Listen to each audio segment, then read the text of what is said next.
Halo, saya Herbalis Kartika dari channel Exploring Herbal. Di dunia ini, ada jutaan jenis herbal atau tanaman obat dengan kandungan fitokimia dan khasiat terapinya yang beragam atau khas. Oleh karena itu, kita tidak perlu hanya bergantung atau mengandalkan satu atau beberapa jenis herbal saja, apalagi jenis herbal tersebut tergolong mahal dan langka. Kecuali herbal-herbal itu memang paling unggul di kelas terapinya, menurut evidence base. Kalau tidak, kita bisa menerapkan prinsip repurposing atau mengganti jenis herbal itu dengan jenis herbal lain yang relatif lebih murah dan mudah didapat, asalkan setara atau lebih baik dari sisi khasiat dan keamanan. Di channel ini, Anda dapat menemukan banyak info seputar jenis herbal yang mudah ditemukan di Indonesia, beserta informasi terkait fitokimia dan khasiatnya yang tentu terkini dan terpercaya.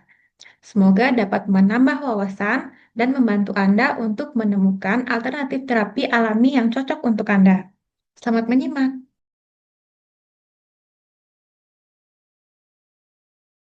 Pernah nggak sih pas lagi jalan, lihat ada rumput liar atau gulma di pinggir jalan, terus mikir, ini gunanya buat apa ya? Nah hari ini kita bakal bongkar rahasia salah satu gulma yang kelihatannya sepele banget, tapi ternyata, wow, isinya tuh gudang obat yang udah dipakai di seluruh dunia. Kutipan ini benar-benar pas banget buat ngebuka pembahasan kita. Seolah-olah alam itu emang udah nyiapin apoteknya sendiri. Sebuah sumber daya yang ternyata udah kita manfaatkan dari ribuan tahun lalu. Dan ini bukan cuma soal tradisi zaman dulu loh. Coba bayangin, sekarang ini 60%, ya 60% penduduk dunia itu masih bergantung sama obat-obatan herbal. Ini nunjukin betapa kuat dan relevannya apotek alam ini, bahkan di era supermodern kayak sekarang. Yuk, sekarang kita gali lebih dalam. Seberapa jauh sih akar pengobatan dari tanaman ini? Percaya deh, ceritanya ini jauh lebih tua dan lebih mendunia daripada yang mungkin kita bayangkan. Skalanya itu luar biasa. Kita ngomongin sekitar 28.000 sampai 35.000 spesies tanaman di seluruh dunia yang dipakai buat pengobatan. Mulai dari akar yang digali dari tanah, daun yang dipetik, sampai bunga yang mekar, setiap bagiannya tuh nyimpen potensi penyembuhan yang unik. Nah, di antara puluhan ribu tanaman hebat itu, hari ini kita bakal fokus ke satu bintang utama. Sebuah gulma yang mungkin sering banget kita injak tanpa sadar kalau dia punya kekuatan super. Kenalin, ini dia, Euphorbia hirta. Mungkin Anda pernah lihat di halaman belakang atau di sela-sela trotoar. Nama-nama bekennya kayak gulma asma, itu udah ngasih petunjuk besar soal salah satu kekuatan penyembuhannya yang paling terkenal. Coba deh bayangin tanaman kecil ini. Tingginya paling cuma setengah meter. Batangnya tegak, sedikit berbulu, terus daunnya lonjong dengan pinggiran yang bergerigi. Bunga-bunganya kecil-kecil dan ngumpul jadi satu. Ini tanaman yang tangguh banget, makanya sering kita temuin di tempat-tempat terbuka. Yang keren, tanaman sederhana ini bukan lagi cuma obat lokal.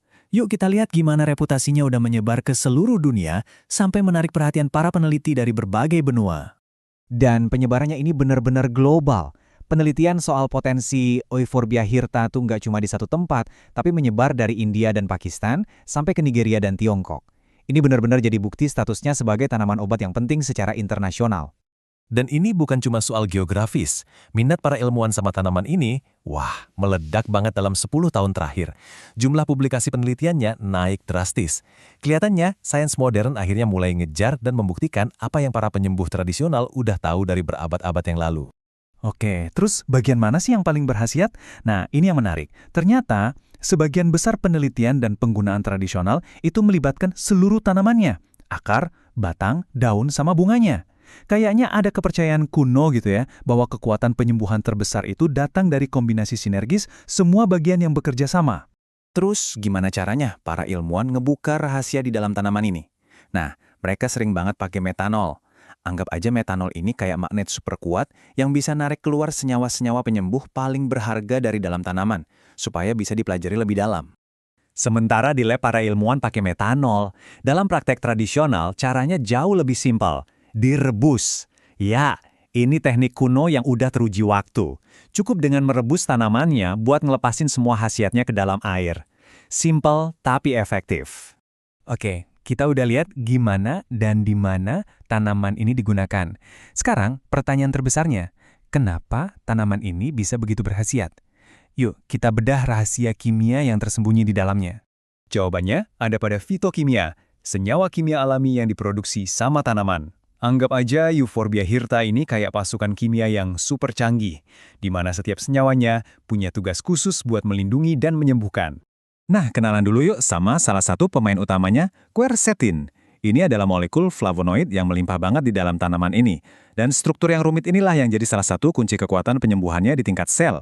Jadi, apa artinya ini buat tubuh kita? Simpelnya, senyawa ini secara aktif bantu melindungi sel-sel tubuh kita dari kerusakan dan meredakan peradangan, yang sering jadi akar dari banyak penyakit. Tentu aja quercetin nggak sendirian. Dia didukung sama tim kimia yang luar biasa. Ada alkaloid yang jadi pasukan antimikroba, tanin yang bantu atasi masalah pencernaan, terus ada saponin dan terpenoid dengan berbagai kemampuan biologis lainnya. Semuanya kerja bareng, keren kan? Tapi, tunggu dulu. Seperti obat apapun, alami itu nggak otomatis berarti 100% aman. Penting banget buat kita melihat sisi lain dari cerita ini, yaitu potensi resiko dan efek sampingnya. Jadi gini intinya, di satu sisi manfaatnya keren banget kan, ada anti radang, anti mikroba, tapi di sisi lain ada resiko yang harus kita perhatikan. Getah tanaman ini misalnya bisa bikin kulit iritasi, kalau dikonsumsi kebanyakan bisa bikin perut gak nyaman, dan yang paling serius, kalau dosisnya sangat tinggi, ada potensi bahaya buat organ kita. Jadi kuncinya keseimbangan. Dan para peneliti menyimpulkannya dengan sangat baik. Potensinya besar, tapi harus dipakai dengan hati-hati. Dosis itu jadi faktor penentu. Ini benar-benar menggarisbawahi kenapa penelitian lebih lanjut itu penting banget, supaya kita bisa menemukan cara pemakaian yang paling aman dan efektif. Dan kita akhiri dengan pertanyaan ini, untuk direnungkan. Kisah Euphorbia hirta ini ngingetin kita bahwa solusi untuk beberapa masalah kesehatan terbesar kita mungkin aja tersembunyi di tempat yang paling nggak kita duga. Tinggal nunggu untuk ditemukan.